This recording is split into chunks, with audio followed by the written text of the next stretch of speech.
Alright, so I'm going to assume that when you asked how to do the beams, you were asking about these, because at least I think they turned out the best.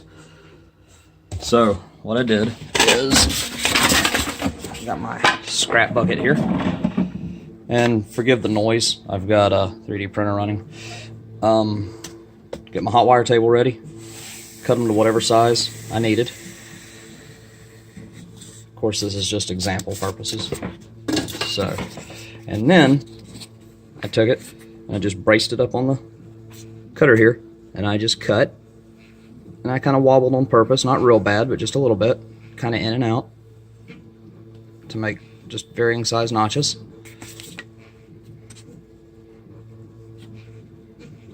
And of course, there we go, got it.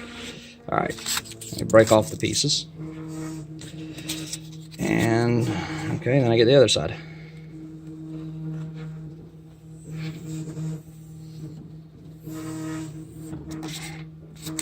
And it turned out better when I had both hands doing it, but you know, for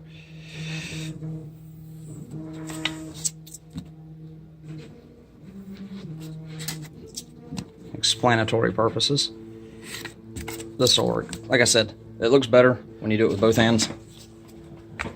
So, here we go. We'll use this as a prop for my camera. Forgive my not being set up to make videos. Alright, and then I take one of these, just a brass bristled wire brush. I tried steel.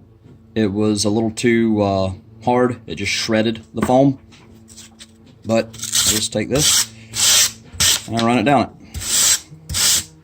I just run it down it until I get the look I want. And it doesn't take much. A couple passes. Usually hit it both directions. That way I can get in and out of every curve. You don't want to do this because it makes the grain the wrong way. But and just give it a little bit of pressure, not much, and then brush off all the little loose pieces that it chips out. And right now it doesn't look like it's going to be the greatest thing in the world, but I promise you that after we paint it, it's going to look awesome. Okay, so here we go, getting set up, ready to paint. I used burnt umber because, you know, DM Scotty's favorite.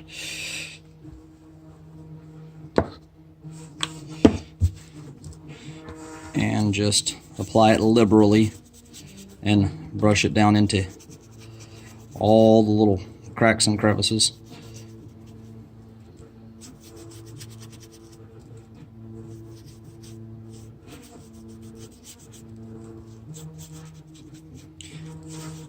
I know it looks like it's filling them in, but when it dries, it loses a lot of the volume, and it doesn't fill in those gaps that you made, those little scratch marks that you made, nearly as much as you think it does when you're painting it. And you don't have to worry about getting, I don't know if you can see it on the video, deep down in there. Your black wash should cover that. So I'm going to finish painting this, and then that'll be that. Alright, and then once that was dry, I hit it with a little bit of Territorial Beige. A little bit of dry brushing. Not a whole lot. I didn't want to cover it up too much. I just wanted to kind of highlight it.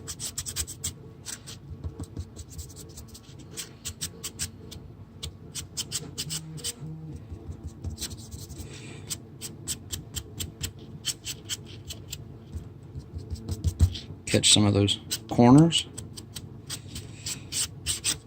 And I'm sure if you craft, you know how to dry brush, so I'm not going to explain that. There we go. And then I got out my handy dandy black wash. Now I made this the same way Jeremy makes his. Actually, I got it from him over on Black Magic Craft, and shake it up real good. Take a little bit of that.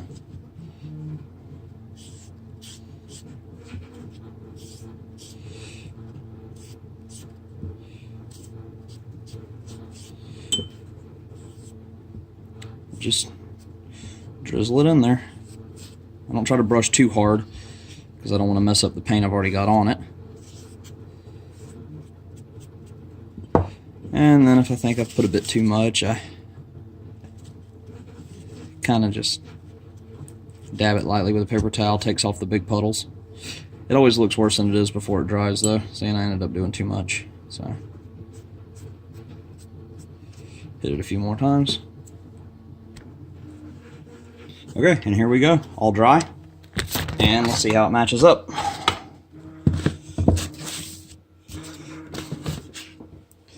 Should be fairly close.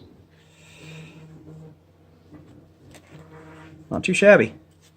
Not too shabby. I think I was a little heavier on the dry brushing with the first set, but that's pretty close approximation. And that's really all there was to it. Turned out way better than I thought it would, and I am super happy with it.